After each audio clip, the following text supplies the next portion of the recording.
Well, here we are. We're about to do some work on these skis. These are my wife's K2s, and not in too bad nick. But what we're going to do is clean them up, sort out any gouges, take off the old wax and re-wax them before we go off to our annual trip to Scotland. Well, first things first, you'll notice the ski brake is down. That's going to interfere with cleaning everything up. So first things first, push the ski brake down and lock it with a screwdriver, like so. There we have it.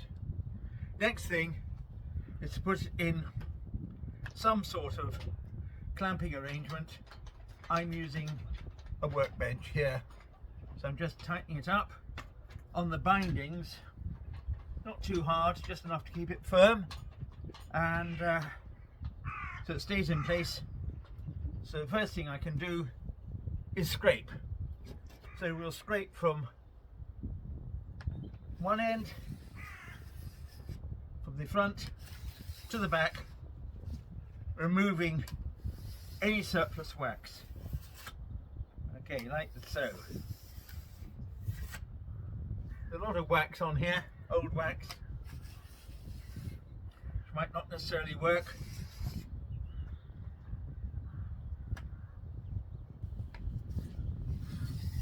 Right, having done that, we now get on with the business of checking for any gouges. There are some small gouges on this.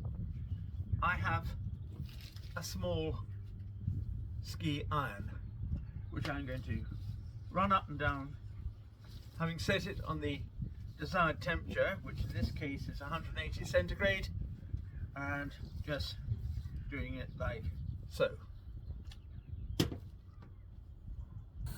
Well, here we have the blowtorch, it's on. The disadvantage about it is you can hear the flame but can't see it in daylight. Let's see if we can get the P-Tex to melt straight on using the blowtorch.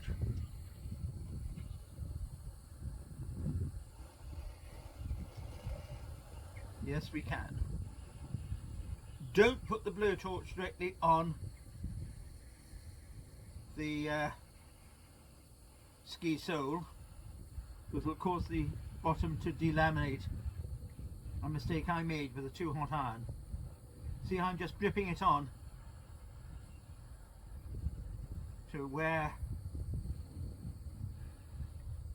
the gouge has occurred.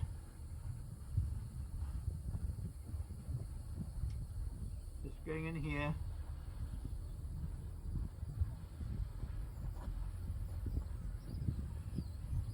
Some of you may have clear or white bottoms to your skis. You can get white P-Tex candles, they've got some over there. Okay, I think this will do it. Wear an apron. You do not want this stuff on your clothing. I promise you really don't. Okay, that seems to have done the trick. P-Tex has already blown up courtesy of the wind. I just turn the blowtorch off. Don't leave a blowtorch on. Too many accidents. I'm now going to use the iron at its hottest setting to iron the wax, iron the P-Tex in. It'll take a little while because although the P-Tex is still soft, being outside, it's cools off too quickly. So I'm literally ironing the P-Tex into the base of the ski, like so. Again, don't hold the iron on too long. You do not want your skis to delaminate. It's very embarrassing when that happens. You get blisters.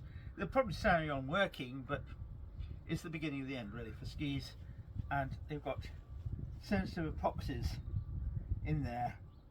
And what you're trying to do, you're trying to get the P-Tex to merge with the base of the ski, which I'm doing quite successfully with this iron. The iron's beginning to do its job properly. So So, moral of the story, if you're working outside, take note of the temperature. You're more likely to be doing this in the winter before you go off on your ski trip. So it'll just take that little bit longer to get up to temperature. And then once you've got the P-Tex in, run from front to back. Initially it doesn't matter. The big thing is to get the P-Tex actually in there. And once your confidence gone in there, then run it from front to back like so.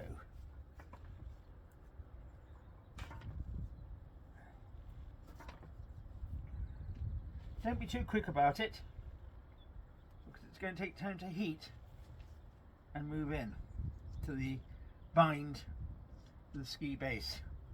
Once you're satisfied with it, I'm assuming none of you are Olympic racers. Olympic racers have ski technicians to do this, and you really won't notice the difference at the sort of speeds you will be doing. And by the way, don't kid yourself on how fast you're going. However fast you think you're going, I promise you, you're not. A scraper. Get a proper scraper. Available online. Nice, sharp, straight edge. You can get plastic ones like this, but like you'd use on a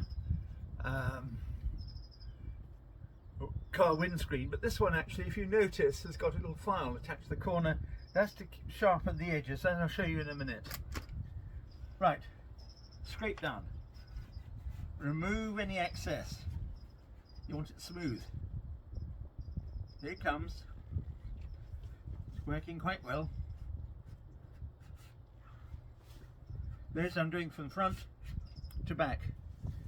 It's still a little bit of the old wax there, but I'm taking off the excess. I'm trying to get the bottom as smooth as possible.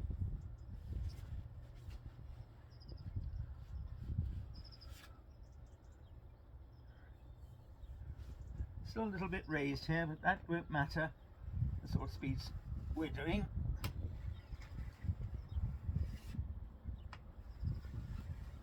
You can finish it off with fine emery cloth if you want, if you're that bothered about being perfect.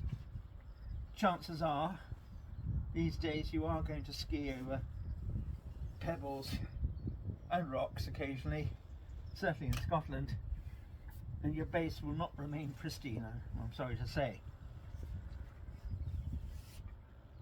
Okay, I think that's more or less it.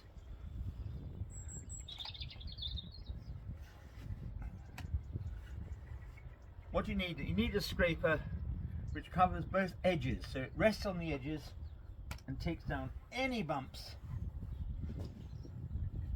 on the ski's running surface, like so.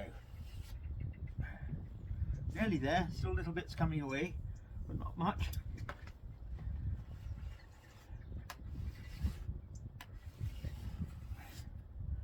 Any slight irregularity is going to be taken up by the waxing. Alright, quite happy with that. One last going over with the iron, smooth any little bits are being pulled up by the scraper. That's pretty well done the job. Yes, there's a slight bit of raising here there, but nothing that's going to affect the running of the ski.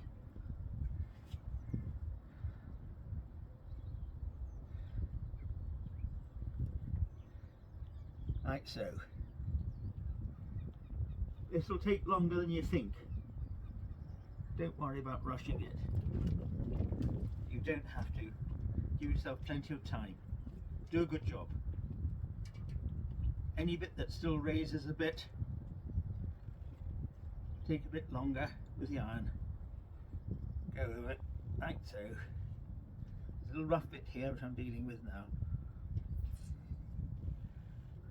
The big thing is not to have any gouges.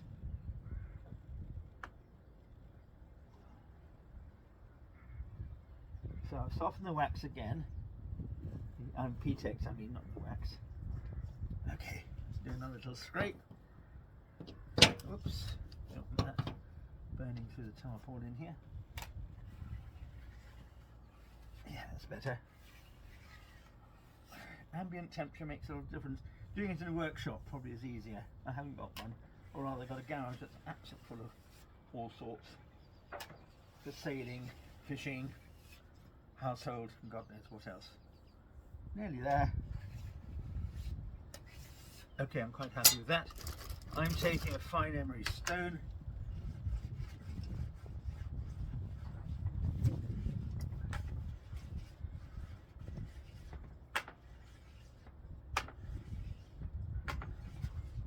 Just to smooth things off a bit. Yeah, more or less there. Don't worry about little bumps and scrapes, you're trying to get rid of any gouges. Now, edges. You want your edges to be sharpish. Don't have to be too sharp, we're not going down the hand calm. It's really icy. Mind you, if you're skiing in Scotland, yes, it will be icy, quite often. Icy isn't as bad as all that. Fewer accidents usually happen in ice. Now,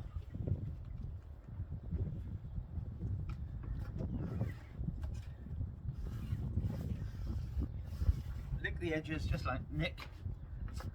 You want the edges to be sharp.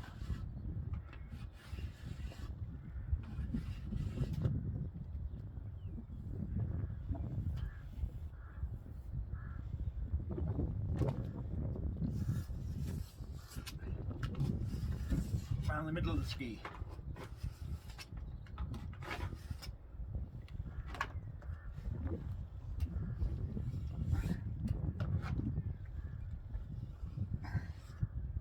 That feels quite sharp to me. You don't want them too sharp at the front because what happens is that they can hook. So make sure they're pretty sharp around the middle. One whilst going over the scraper. Make sure the corner's all right. Okay. Then do the same with the other ski, and then we'll get down to waxing. Okay, waxing. Got a big brick of the stuff here. So turned the iron down to 115, 120, which is the approved temperature for this particular wax. I just let it melt. I don't know what's happened here. There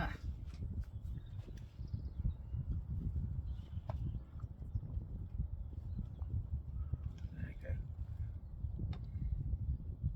Poor connection.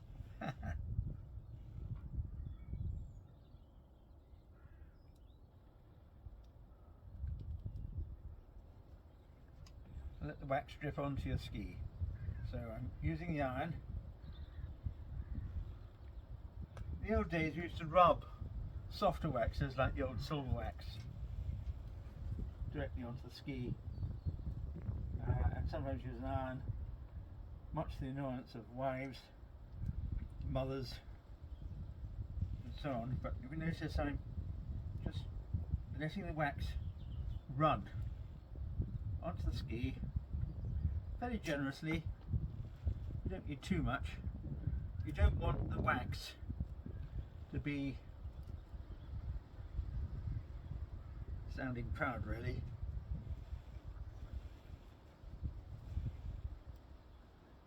Most skis run pretty well actually these days. Need minimal waxing. I'm just putting a lot on here for demonstration purposes. Okay, let's run onto it. We now iron it. You can iron it either direction to start with, but always finish off ironing from front to back. So I'm just working it in at the moment. It doesn't really need to be at the tip of the ski, but it spoils the appearance. It's not it's just working it into the base. Forms a nice layer. In the old days when I was a ski instructor with Caird Sport up in Aviemore, they had this amazing roll-on wax machine. And as instructors we used to get a huge number of gouges in our skis, and I was the proud possessor of a pair of Rossignol Concords, 205 centimetres. Nobody would ski on those now unless you're a downhill racer. And all the other instructors were on things like Rossignol Rocks and so on, and a couple of head standards, I think you remember rightly, Fischers and Kesslers and various others, usually racing or Grand Slalom skis, what they call Riesenslalom in German.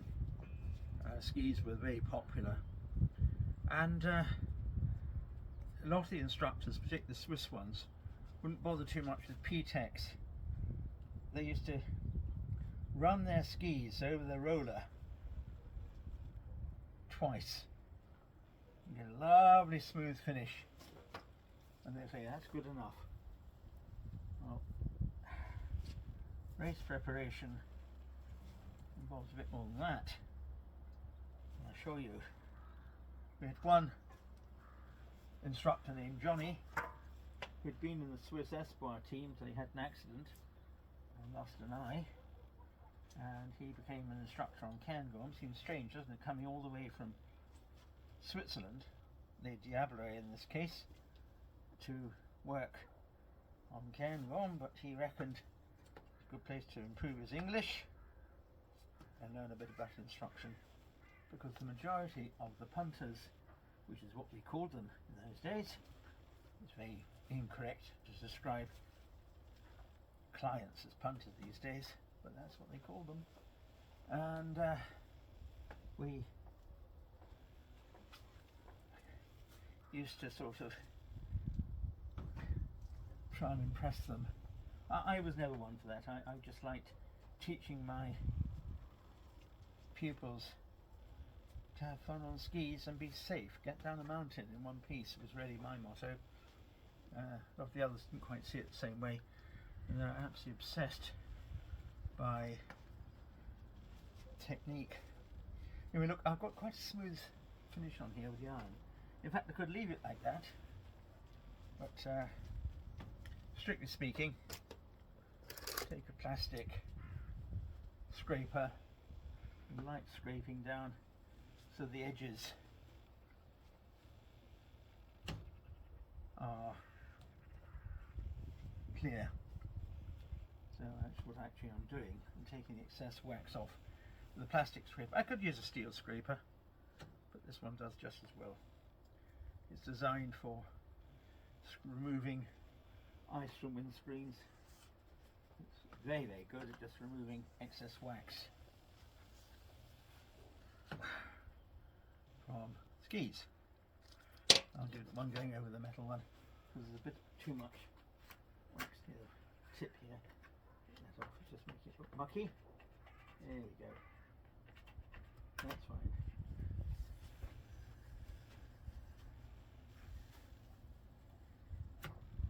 There it goes, nice and fine. Got off all the excess. Take any off bearing edges like this. The excess wax will go over the edges and will prevent you from edging properly, at least the first one or two, depending on how cold it is. If it's very cold, the wax can stay pretty hard for a very long time, says he who skied in temperatures of -30 in Finland. Coldest ever was in a place called Gunnison in Colorado. The temperature was -42 Fahrenheit, which, curious enough, is exactly the same in centigrade. And I was in an old split windscreen VW camper, 1958 VW camper. This was before I was married and had the responsibilities of fatherhood. 1970s, 1973 to be precise, and I was frozen to the wall of the camper van, and my friend Roderick and his then girlfriend Jane spent ages trying to thaw me out and get me detached from the wall of this VW camper. The strange thing is, I hadn't realised the significance of VW campers in popular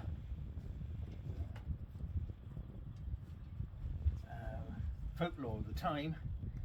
I do recall going to a place called Wolf Creek, which was little more than just a ski lodge with an enormous pot-bellied stove and lifts.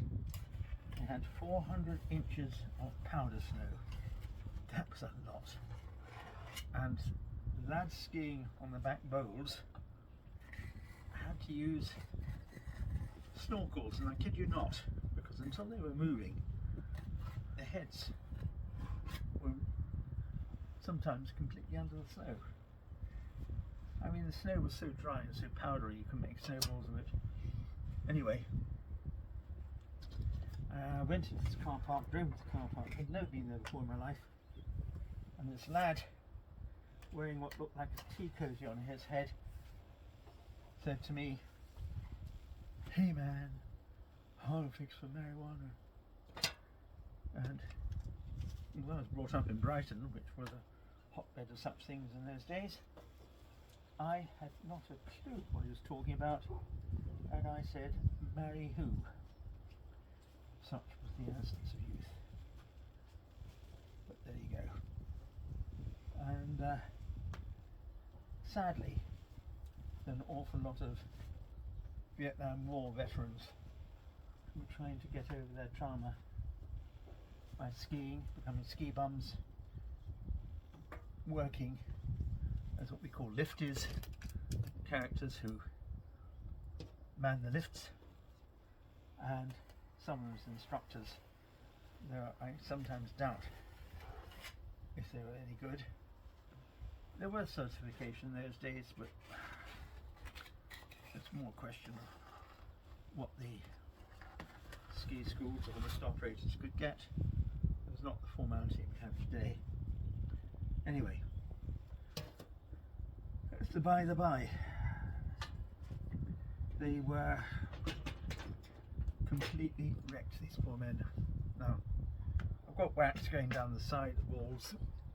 Really doesn't matter. Might spoil the appearance of the ski, so that's why I've got to move some of it off like so. Quick going down like this.